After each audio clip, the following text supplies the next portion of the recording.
بسم اللہ الرحمن الرحیم۔ السلام علیکم دوستو، کیا حال ہے؟ امید ہے خیریت سے ہوں گے۔ انشاءاللہ اپنے رب کے کرم و فضل کے ساتھ آج کی ویڈیو شروع کرتے ہیں۔ آپ دیکھ رہے ہیں میرا یوٹیوب چینل اکرام چودھری، تو میرا نام محمد اکرام علی ہے۔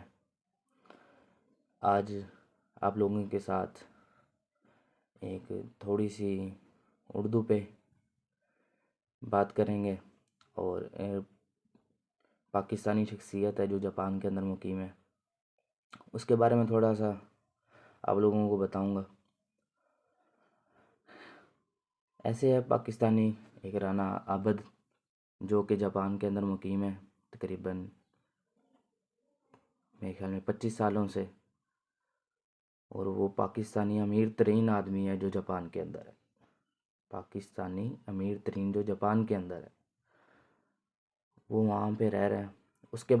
اس کا انٹرویو تھوڑے دن پہلے ہوا ہے، میں نے اس کا انٹرویو سنا، تو میں آپ لوگوں کے ساتھ شیئر کرنا چاہ رہا ہوں کہ اس کی تھنکنگ کیا ہے، وہ کیسے سوچتا ہے، وہ کیا ہے۔ تو اسے ایسے ہے، وہ ہیلی کاپٹر کا مالک ہے، دنیا کی مہنگی ترین گاڑیوں کا مالک ہے۔ اب وہ پاکستان کے اندر آج کل وہ بات کر رہا تھا، وہ کہہ رہا تھا کہ ہم پاکستانی اتنے پیچھے کیوں ہیں۔ اس کی وجہ اس نے بتائی جو مجھے بڑی اچھی لگی، اور واقعی حقیقتاً یہی بات تو وہ بتا رہے تھے، جاپان نے جتنی بھی ترقی کی ہے وہ اپنی زبان کے اندر، اپنے زبان کے بل بوتے پہ۔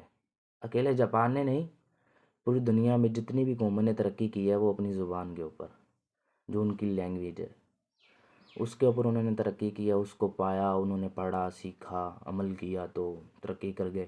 جاپان میں آپ جانتے ہوں گے کتنی خون ریزی ہوئی، اتنی بڑی خانہ جنگی سے نکل کے وہ اتنا ابھرا ہوا ہے، ٹھیک ہے۔ اس کی وجہ کیا ہے؟ اس کی وجہ یہ ہے، ایک تو وہ لوگ ہنر کو ترجیح دیتے ہیں، علم حاصل کرتے ہیں، تعلیم حاصل کرتے ہیں، شعور حاصل کرتے ہیں، اور ساتھ تجربہ پریکٹیکل ضرور کرتے ہیں، جس کی وجہ سے وہ لوگ کامیاب ہیں۔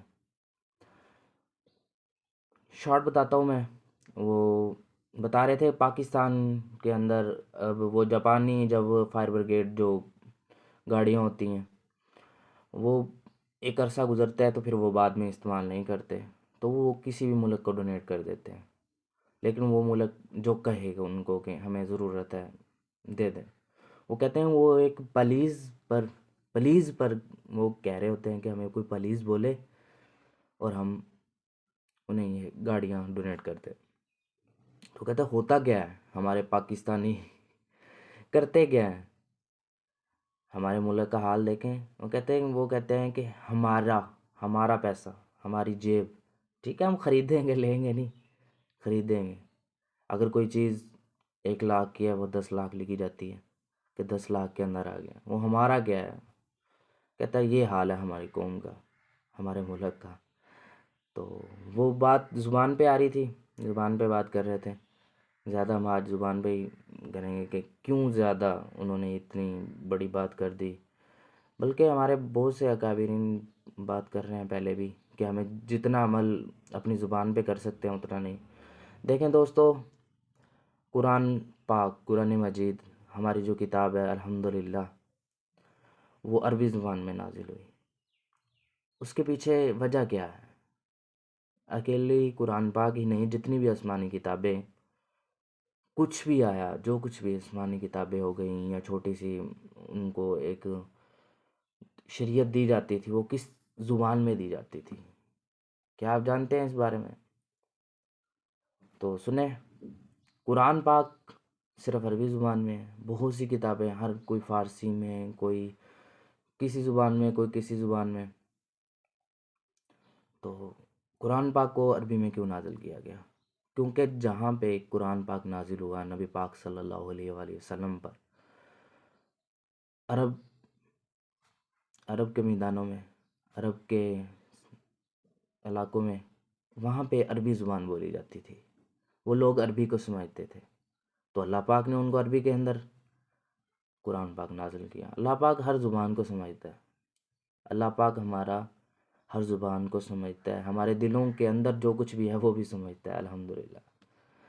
تو اللہ پاک نے قرآن پاک عربی زبان میں نازل کیا، وہ اب پھیلتا پھولتا ساری دنیا کے تمام بر اعظموں میں، تمام جگہوں پہ، تمام علاقوں میں قرآن پاک الحمدللہ پہنچا۔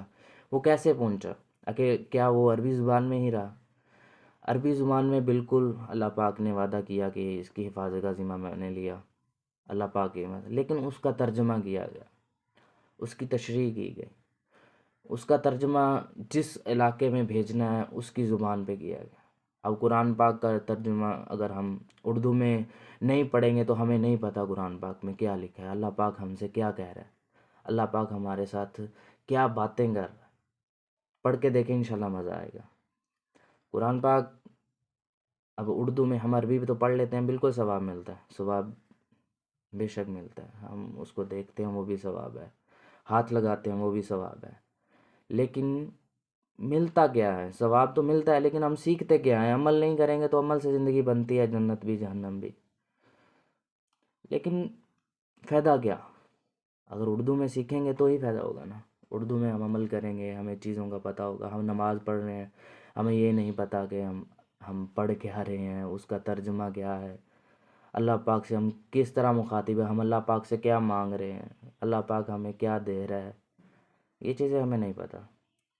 تو اس لیے ہمارا نظام بہت پیچھے ہے، کیونکہ ہم جانتے نہیں، ہم جس کی زبان، انگریزوں نے ہم پہ انگلش کر دی تو اب ہمارے قانون ہیں جو جتنے بھی وہ انگلش میں لکھے گئے ہیں، اس کی وجہ ٹھیک ہے، بالکل ترجمہ ہے ان کا، بتاتے ہیں، لیکن جو اب کوئی بھی فیصلہ کیا جاتا ہے جج انگلش میں بات کریں گے، اکارڈنگ ٹو دس لا، ٹھیک ہے جی ہو گیا۔ اب بیچارہ جو سامنے والا ہے اسے پتہ ہی نہیں کیا ہے، کون سا قانون لگا ہے، کس وجہ سے لگا ہے، اسے پتہ ہی نہیں ہوتا۔ اس لیے اگر عام آدمی کو پتہ ہی نہیں ان چیزوں کا تو پھر ہم ترقی خاک کریں گے۔ اللہ پاک نے کیا ہمیں روکا ہے کہ ترقی نہیں کرنی ہے؟ مسلمانوں اگر کوئی پیسہ کمائے گا تو کہیں منع کیا گیا ہو کہ پیسہ نہیں کمانا، کماؤ حلال طریقے سے کماؤ، اللہ پاک کی راہ میں خرچ کرو۔ ہم خرچ تبھی کریں گے جب کمائیں گے اچھے طریقے سے۔ اب زبان ہی نہیں ہم سیکھ سکتے، ہمارا سلیبس بچے سے اب ایسے ایسے انگلش میڈیم سکول آ گئے ہیں جہاں پہ نرسری سے بچوں کو English English English English Urdu کا پتہ ہی نہیں۔ ٹھیک ہے، کمیونیکیشن کے لیے ہمیں انگلش اسکلز سیکھنی چاہیے، ہم نے بات کرنی ہے، ان کو ڈلیور کرنی ہے، کوئی بھی بات ان سے بات کرنی ہے، ہمیں اپنا اسلام پہنچانا ہے، تو وہ اسی طریقے سے انگلش، لیکن جو ہماری مین زبان ہے جس پہ ہم ترقی کر سکتے ہیں دنیا میں، جتنی بھی قوموں نے ترقی کی ہے وہ صرف اردو زبان، انہوں نے اپنی زبان پہ، ہمارے خطے کی زبان اردو ہے تو ہم اردو پہ ہی ترقی کریں گے، اگر جو کچھ بھی ہو جائے، جتنے ہم کوشش کر لیں ہم اردو پہ ہی ترقی کریں گے۔ دوستو سکلز انہوں نے ایک سکل کی بھی بات کی، ہم سکلز بھی تبھی سیکھیں گے جب ہمیں اپنی زبان میں پتہ ہوگا، تو ہم سیکھ رہے ہوں گے، ہم لوگوں کے ساتھ شیئر بھی کر سکیں گے۔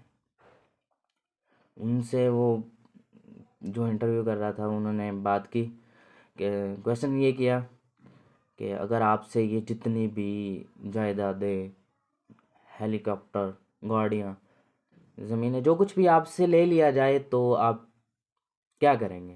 آپ کی سوچ کیا ہوگی؟ انہوں نے کہا مجھے سب کچھ مجھ سے چھین لیا جائے، یہ لے لیا جائے، مجھے جاپان کے کسی بھی شہر میں ایک دن کے لیے چھوڑ دیا جائے، صبح چھوڑ دیا جائے، شام کو میں حلال روزی آپ لوگوں کو لا کر دوں گا۔ اس کی وجہ کیا ہے؟ وہ کہتا ہے میرے پاس ہنر ہے، میرے پاس ہنر ہے، ہنر ہے تو اس لیے وہ یہ بات کر رہا ہے نا۔ ہنر ایک بہت کمال کی چیز ہے، ہنر سیکھو۔ آپ لوگوں سے یہی گزارش ہے اس ویڈیو کے اندر، میں آپ لوگوں کو یہی بتانا چاہ رہا ہوں، ہنر سیکھو، تعلیم حاصل کرو، اس کے ساتھ ساتھ پریکٹیکل کرو، ہنر سیکھو۔ آپ کچھ بھی حاصل کریں، آپ کا کسی چیز میں بھی انٹرسٹ ہے، آپ اس کے ریلیٹڈ، اگر آپ تعلیم حاصل کر رہے ہیں اس کے ریلیٹڈ آپ پریکٹیکل کرو، تاکہ آپ کو پھر پڑھ کے دوبارہ زندگی کے 5 سے 6 سال آپ کو تجربے میں نہ لگانے پڑیں۔ اگر ایکسپیرینس پہ ہی بات ہوتی تو بہت سے ایم بی اے لوگ بل گیٹس کے نیچے ہیں، ان کے 25 30 سال کے تجربے ہیں. بہت سے امیر ترین لوگوں کے نیچے MBA، بہت زیادہ MBA اور بہت زیادہ پڑھے لکھے لوگ اور بہت زیادہ تجربہ کار ہے، وہ امیر ترین کیوں نہیں ہوئے؟ وہ دوسروں کو فائدہ کیوں نہیں پہنچا رہے؟ دوسروں کو فائدہ آپ تبھی پہنچا سکو گے جب آپ کے پاس علم ہوگا، آپ کے پاس ہنر ہوگا، آپ کے پاس قابلیت ہوگی دوسروں کو فائدہ پہنچانے کی. دوسروں کو فائدہ بھی بندہ تب ہی پہنچا سکتا ہے. دوستو ہنر سیکھو، یہی کہنا آپ لوگوں سے.